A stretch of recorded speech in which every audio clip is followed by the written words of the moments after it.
سلام و وقت بخیر بینندگان گرامی. برنامه نوبتی صحبت روز است از روزنه جهان نما. در برنامه نوبتی مهمان خاص داریم. مهمان از آن سوی آمو، نفری که کلی مردم تاجیکستان هنرش را پذیرفته و احترام دارند و نفری که واقعا هم هنر اصیل خود را به جهانیان معرفی کرد و امروز آن را میتوان به محابات ستاره شرق عنوان داد. استاد میری مفتون مهمان ما هستند. حضور شما را به استودیوی تلویزیون جهان نما خیر مقدم میگوییم.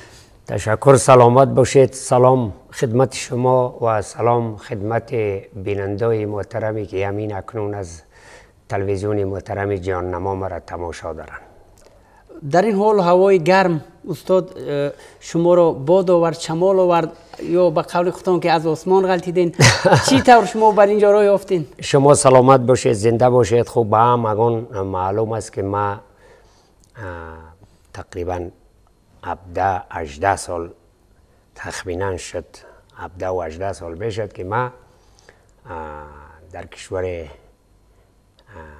دوست و برادر و همزبان خود، در کشور صاحب اختیار، در کشور آزاد تاجیکستان عزیز ما رفت و آمد دارم.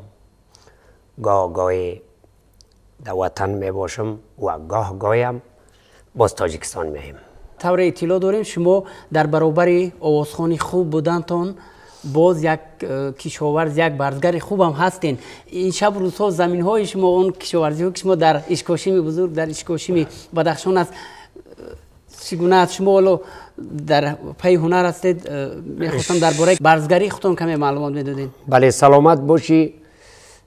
من میدونم که حالی شما سوالایی میکنید که یعنی من در حیرت بونم که تا یک جو میفهمی فرموده خطون. ما چون از پدر و بابا و اجداد دمو دیات در قریه زندگی داشتن و ما هم در همون قریه‌ای که زادگاه ماست و قریه بازگیر، بله تولد شدیم. قریه بازگیر مربوط ولسوالی اشکاشم، یعنی نایه میگن، رایون میگن، نمیدونم حسابی ما ناحیه میگیم، شما ولسوالی. بله، چون اونا نزدیکن خیبر لب کپرک ماخی. در همون قریه زندگی میکنی. وقتی که در قریه و قشلاق زندگی اون وقت در وقت خدا بیامرز مادرم، ما که از طرفای کابل و شهر به دیات که رفتم، چون ما در قدیما خدمم افسر دولت بودم، ما اما رتبه ما کاپیتان بود. ولی بعد که ما امی آنه را پیشه کردم دیگه مردم همه مرا شناخت بود. دیگه ما امی وظیفه و نظامی بودن و منصبداری بودن دیگه من ریا کردم.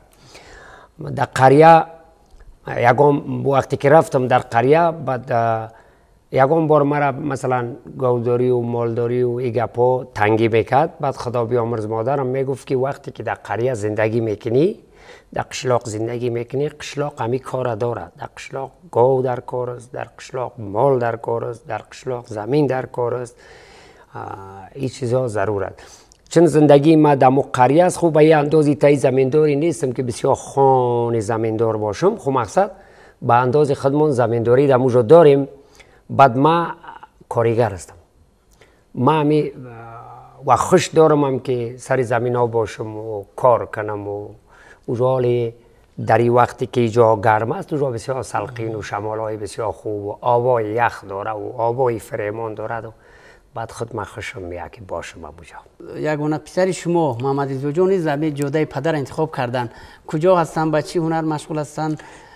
شما سلامت باشید. خیلی من میفهمم که اما دوستایی که علاقمندیم است در رابطه با ما معلومات کافی همش دارن که چند اولاد دارم، در کجا هستم، چه خیل هستم. بله، ما از همون پدر یک تایی بودیم.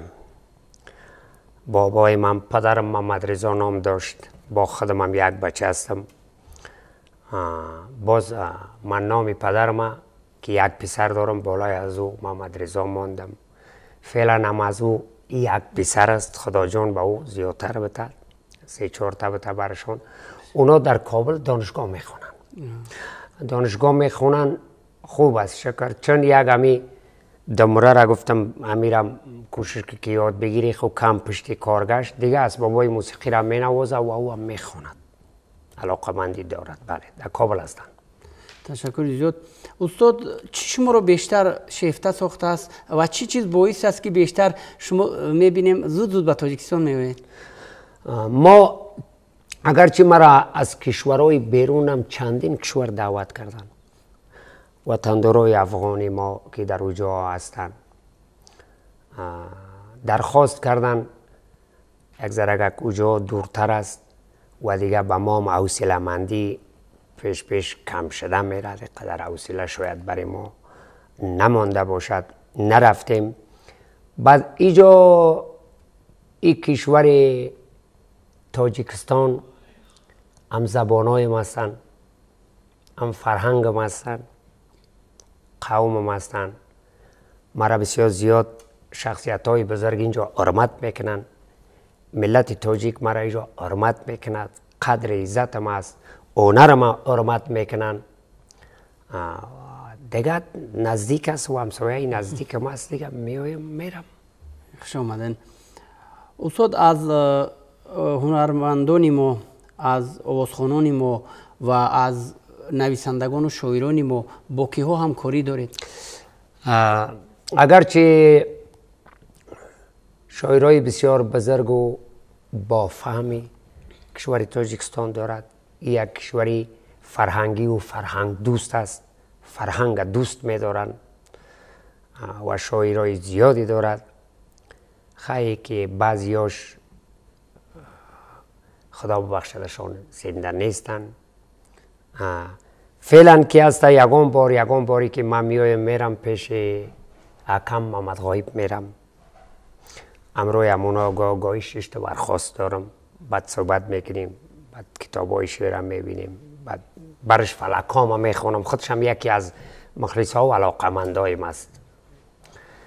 دیگه خیلی دیگه شاعرارم شعراش خواندم از خدا بیامرز لایق شعر علی یار زیاد اشعاراشون نقش دارم میخونم. شما سلامت باشید استاد. از همه اشعار شاعران ما که گفتین یادآور شدین، امکان دارد که یعنی که به طریق لایف، به طریق زنده یک 4 مصرع از ایجادیات شاعران ما که شما در ذهنتان است زمزمه کنید؟ ما اگرچه دیگه چیز دارم، شعرهای شاعرها در او کتابچه‌های دیگه هم است. اینجا یکی از گفتارهای لایق شعر علی است. امیر خی باشد امروی همی دتارم بخوانم.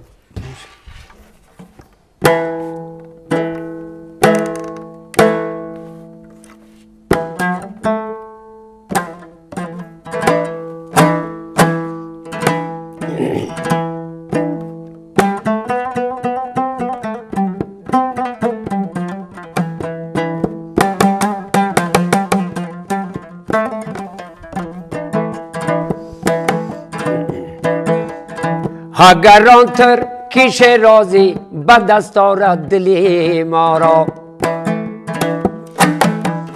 اگر آن تر کش رازی به دست آرد دلی ما را، هی بخالین دویش بخشم تمام روح و افزارا، او بخالین دویش بخشم تمام روح و افزارا. هر آن کس چیزی می بخشد بسانی مرد می بخشد، هر آن کس چیزی می بخشد بسانی مرد می بخشد. نه چون صاحب کی می بخشد سر و دست و تن و پارا، نه چون صاحب کی می بخشد سر و دست و تن و پارا.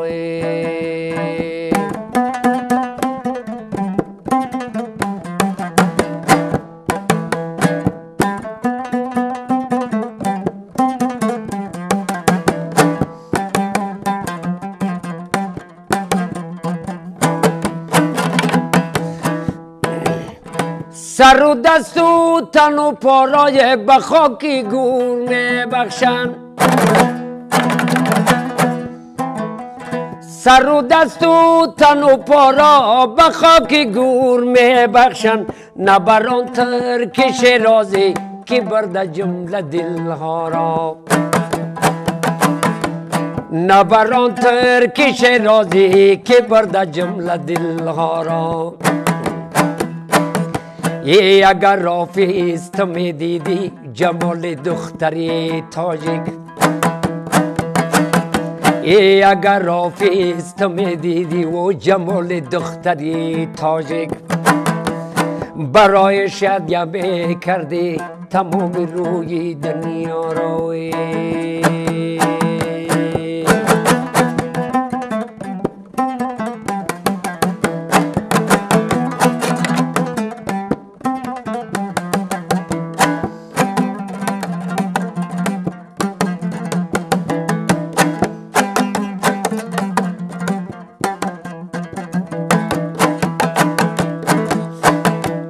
جمال دختر تاجیک یقینا که خدا داده است،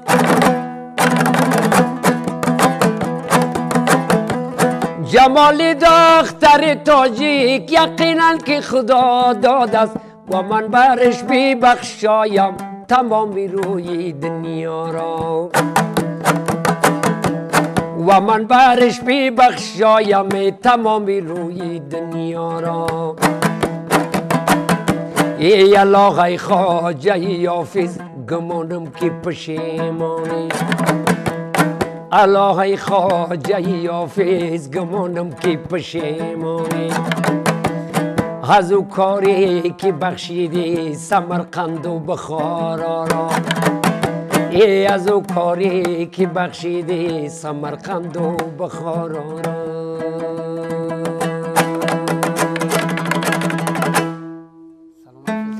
قربانتون بسیار ببخشین که ما همین شبم در کجا خسته کردیم برنامه داشتم. خب به شما پیشتر عرض کردم از اینکه ما در کشور تاجیکستان همه ملت خوشدارم هستند، لطف میکنن، علاقمند آوازم هستند و باز بعضی تلویزیون های افغانستان هم که در بیرون است اونا همش میدونن که مرا در تاجیکستان پیدا میکنن، چشم دردن پشتی ما همجا پیدا میکنن. بعد امشب برنامه ثبت داشتیم با همو تلویزیونی باربت. یک چیزی را همیشه یادم آمد از طریق همه تلویزیونی جیان نما بگم که همگی را بشنود. بعضی دوستا، بعضی شاعرای بزرگ و مردای بزرگ و آدمای کلان یکم بار مرا میگن که آقای مفتون خودت بیدای سستر کم بخون یا نخون یا نشیرا. ما ایرا به همه دوستا از امی طریق ما اعلان همی بکنم که این حالی به ما جوانا علاقمندند. مثلا توی است، نسل جوان است، عینی امو مستی و جوانیشون است. اینطور نمیشد که ما همیشه همش غزلای بالا و از بزرگا و شعرهای ادیبا و شاعرای نامدار خود. خو این حالی در یک محفلی که می درایم یا ثبت میکنم علاقمندا همیست که هم بگیشون جوانا میگه تا آهنگای شوخه بخون، بیتای شوخه به ما بخون، از گلون و از دهان ما خوش دارن. بعد ما مجبور هستم که آهنگای شوخم بخونم. یا بعضی دختر خانیما مثال علاقمند هستن، نسل‌های جوان دختر خانیما، اونا تقاضا میکنن استاد جان برای ما یک سرود بده یا همین سرود قطعی ما بخون. این حالی ما اونا را خفه کردن نمیتونم، صدای اونا را در زمین ماندن نمیتونم که اونا نامید نشوند. مجبور هستم مثل که امروی دختر خانم یاسمین امثالی از این باز امشب هم ثبت داشتیم. بعد خود نمیشه دیگه گلونا خسته شدن و زنده باشین صاحب. این میتور یک چیزی را گفتنی بودم. از تاجیکستان، از سفرهای زیاد خود به تاجیکستان چه خاطراتی دارید استاد که هیچگاه از ذهن ذکر شما زدوده نمی شود؟ سفرهای تاجیکستان هم ما که همراه همه رباب نوازم هم حاجی ملک پروانی و سمی جان پسرشان و محمد رضا جان هم بچه خودم و خب بارا و سالا آمدیم رفتیم. خاطرهای زیادی داریم. خاطرهای هر لحظه آمدن ما در تاجیکستان خودش خاطره است ولی از خاطرهای فراموش ناشدنی که ایر دنیا هم فراموش نمیکنه و خودم تا که زنده استم تا نواسه و نویرم خاطره ای را دارم که بزرگ مرد تاریخ محترم جناب عالی مرا خواستن و در آغوش گرفتن و به ملت تاجیک مرا معرفی کردن. این دیگه یک سرمایه بزرگ و یک خاطره بسیار بزرگ است برای ما، فراموش ناشدنی است. سلامت بشه. در حال حاضر از خواننده های ما بیشتر با در مورد آهنگسازی، در مورد مثلا تبادل نام آهنگ ها و سرود ها و متن ها با کی ها همکاریتون بیشتر است؟ خیلی ما که میاییم راستیش ما تاجیکستان هم که میاییم در همی شهر و بازار کم میبرایم. به خاطر از این کم میبرایم که الهی شکر خدا علاقمندای ما به حد هستن. بعد همی دوستا همیشه که در شهر گیر کنن خیلی همی تاکسی هم استاد میکند و راکی هم و تلیفونش در جیبش تیاره بیا صورت بگیریم کم میبرایم، نمیبرایم قدر. ولی در محفل های توی و عروسی ها در رستورانت ها که میریم خیلی آوازخانه را میبینم، همش آوازخانه های خوب هستن، قدشان میشنیم، برای ما موزیک می نوازن، هر کدامش هنرمندای خوبن. اگر لایق باشد، دلشاد باشد، اکای سنگلی باشد، ناباور جان از روشان است وطندارا خیلی اینا راستش میایم همیشه زنگشون میزنم و یگان چیزایی که در کار باشد برای ما اینا همکاری میکنن، زیاد برای حرمت میکنن. هنرمندا هم مگیش حافظا هم. سلامت باشید. اما تاجیکستان در پیشروی یکی از جشن‌های مقدس و ملی خود 35مین سالگرد استقلال دولتی است. سال آینده در سطح بلند تشکیل می‌گردد. نقشه و نیت‌های شما در این چهارمین سطح بلند تاجیکستان چی است؟ آیا شما نقشه دارید که با یگان سرودی نوارد صحنه شود؟ چون که هم سرودی که در نوروز تاجیکستان چند سال قبل خوانده در ورزشگاه تاثیر بخش. ما عالی شاعرای جوان، بچهای جوان شاعرای خوبی دارم. هم مگیش از شوق آوازی ما در هم وطن شاعر شدن. در نایش کشیم، بدخشان بسیار جوان هستند. اگر که عمر باقی بود و زنده بودم این آرزو را دارم انشالله به امید خدا که ما با امو رقمی که تابال درخشیدم بازی طور یک ایجاد خوبی بکنم شعره که تا که ما باشم هم نباشم دیگه او بدرخشد. همینطور یک برنامه دارم بخیر انشالله. پیگیری میکنیم سفرهای شما رو، سرودهای تر و تازه شما رو. میخواستم اگر اینجا نباشد اما یک ماجرایی که اویدی سرودی نرگس برخواسته بود میان شما و استاد جمعه خان سفر، کمی قصه میکردیم. ما در اروپا بودم، ماجرا هم نشد. جمعه را ما بسیار دوست می‌داشتم از وقت. ولی هم یکون بار که در تلویزیون میبیننش خیلی میبینم خیلی امرام رفته صدا. ما یک زمانی برای اولین بار شاهزاده کلاوز پرزیدنت هلند مرا درخواست کرد. اولین بار کشور هلند مرا خواستن، اما پادشاهی همونجا مرا خواست. رفتم با دربار همون شاه رفتم. قسمی که جناب عالی مرا لطف کردن به اینجا درخواست کردن، اما خیلی اولین بار کشور هلند پرزیدنتش مرا درخواست کرد، رفتم اونجا. بعد در همون کشور هلند یکی از وطندارای ما، از افغانای ما به نام نور بشیر جان، یادشان بخیر، بشیر جان از بدخشان خود ماست. بعد یک وقت کسیتای ویدیو میگیم خیلی چی نبود و خیلی کلان گفت که نمیره به نام جمعه خان ای آهنگ خوانده بسیار خوبش. بعد ایره که ماندم ای آوازی از جمعه خان بسیار خوشم آمد. بعد سه خواندنی از ایره دمو وقت خوانده بودم، وقت تقریبا 22 سال پیش از امو اکای جمعه خون از خودش شنیدم. بعد در یک برنامه در کابل اینقدر فرصتی هم به من ندادن در تالار که من از این آدم یاد میکردم. ایرا خواندم. بعد از همی تاجیکستان به من در امان وادی زنگ زدن همونجا که ولی گفتم بله از اکای جمعه خون است، یادم است که من ایرا در اروپا به من همی کسیتش آوردن خواندم. دیگه کدام ماجرای دیگه نبود.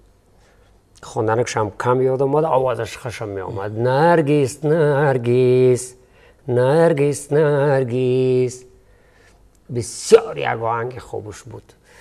دیگه کدام ماجرایی نبود. فقط گفتن یک یاد نکردی. گفتم متاسفانه وقت برابر نشد و در فکرم هم نشد که من یک یاد میکردم که اکای جمعه خون. اطلاع پیدا کردیم که شما رنج میکشید از کدام مریضی؟ چی شما رو رنج میدید؟ ما در این روزا دیگه درد دیگه ندارم. ما فضل خدا در درون دل گردم بسیار نازنین هستم، مشکل ندارم. کم تا چشمم درد میکرد که رفتم چشمم اینه خیلی خوب شد، میبینم خط و همه چیزا میبینم. همین زانوی پایم همون چیزاکش کم شده، چی همون موادش همی که خنک میزند درد میکند. و دیگه در برنامه و پروگرام ها که بسیار زیاد بشینم با کامرا و چیزام خیلی دیگه این سنی 40 سالگی و 35 سالگی خود نیست. پیش خو حوصله خو کم میشه. از سن چند سالگی شروع کردید ما با همین هنری سرانندگی؟ از ما خو از پدر همینطور کسبی بودیم. پدرم هم همینطور شوقی میخوند. ما 8 9 سالگی طوری که مایدک به ما آورده بود پدرم میخوندم. بعد ناممو دیسکاوی گپام که برآمد از 20 سالگی برآمد نامم در افغانستان. خیلی از وقت میخوندم. البته تخلص مفتون رو از کجا گرفتید؟ تخلص یک زمانی به خاطر کورسای افسری او زمانا روسا در افغانستان بودن. ما تاشکند رفتم، از تاشکند کرگیز رفتم. مرا روان کردن اونجا 140 نفر بود، کماندیرای بتالیون و یا هم بودن. اونجا بورس میخوندیم. بعد همی با خودم همی تخلص میشوریدم.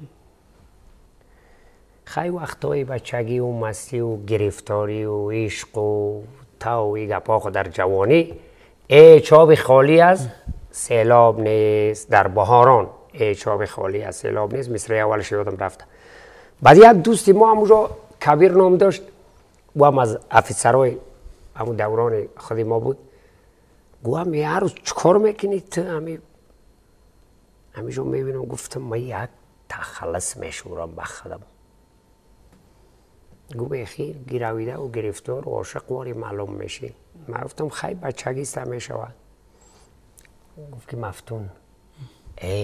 گفتم عجب یک تخلصی به ما گفتی تو آدم. 44 سال پیش 44 سال پیش بعد همیره قد یک سوزن در بچگیم در اینجا دستم اینم خیلی زدمش با هفتون خودم قی سوزن زدم قیبی دست.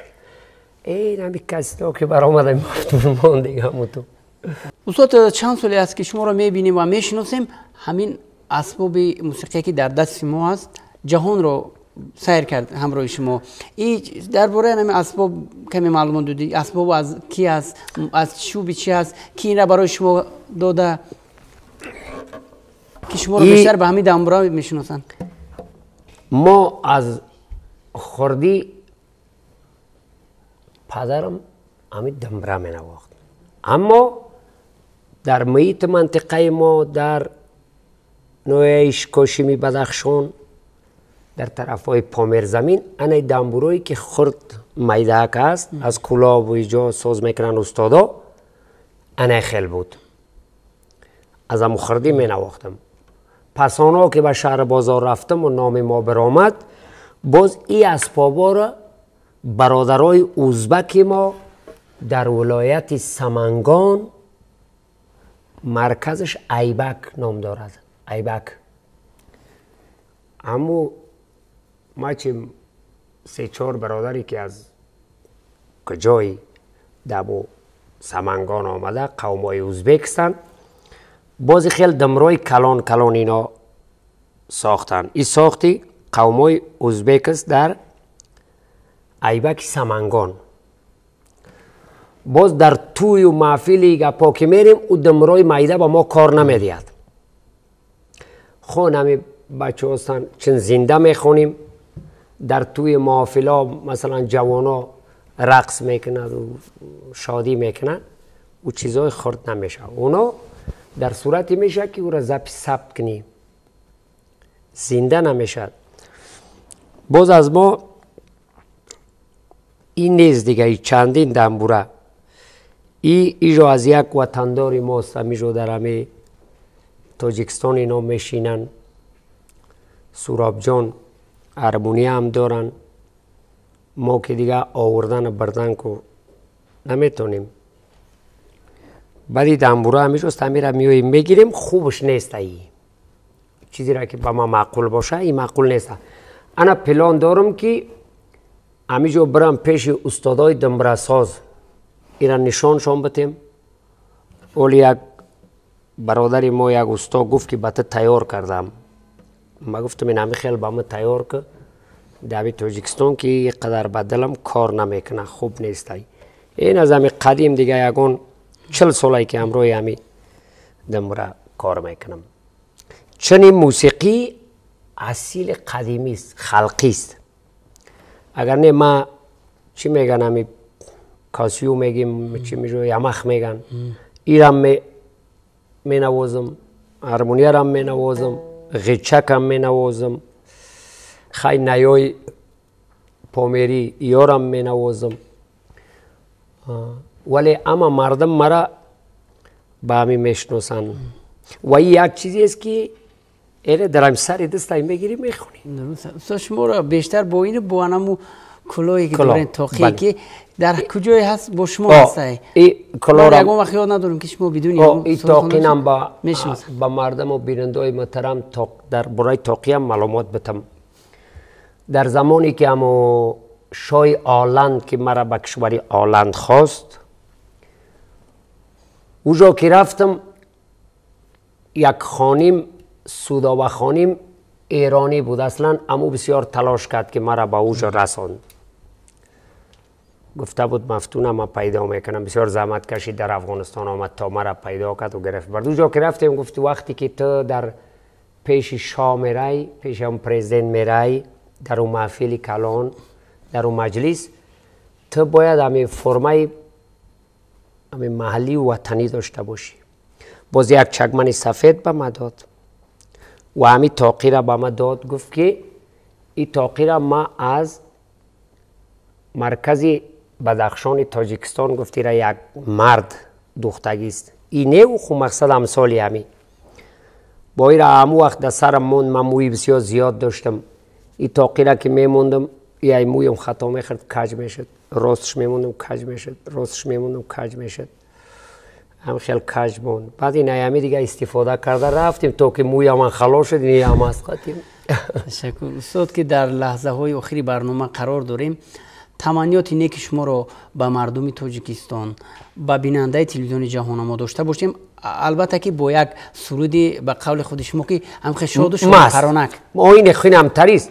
بعد برای ما میگن که همه سرودای خود نمیشه که سرودی مست که نخونیم. این همی سرودی مست میخونیم به خاطر ای که همیشه بگذار در تاجیکستان ما همی خیلی مستی باشه، بگذار که همی تو همیشه تبخشی باشد، صلح و امنیت دائمی باشد. ما آرزو میکنیم که همین صلح تاجیکستان در افغانستان نیست انشالله. و به امید از که کشور افغانستان هم برای دایم همونطور صلح و امنیت و برادری باشد.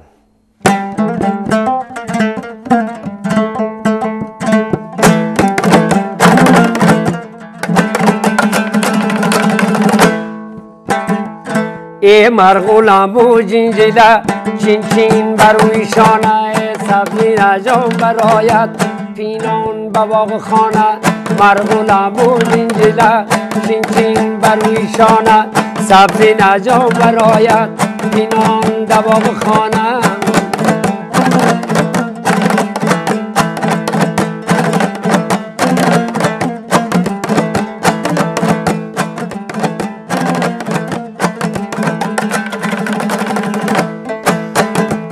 ای بروده انتظارم تا که بیرون برایی تا که بیرون برایی بروده انتظارم تا که بیرون برایی تا که بیرون برایی پیش قدرت بمیرم جان لیلی زمانه پیش قدرت بمیرم ای لیلی زمانه مرغولم و جنجله چین چین بروی شانه سبزی نجام برایت پینهان در باغ خانه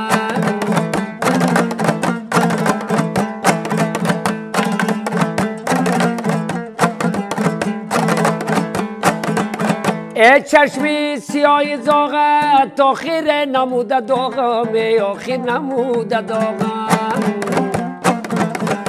چشم سیاه زاغت تا خیر نموده داغم آخر نموده داغم چون لاله داغ دارم با عشقی بکیرانه چون لاله داغ دارم با عشقی بکیرانه مرغولم و جنجله چین چین بروی شانه سبزی نجام برایت پینان در باغ خانه سبزی نجام برایت پینان در باغ خانه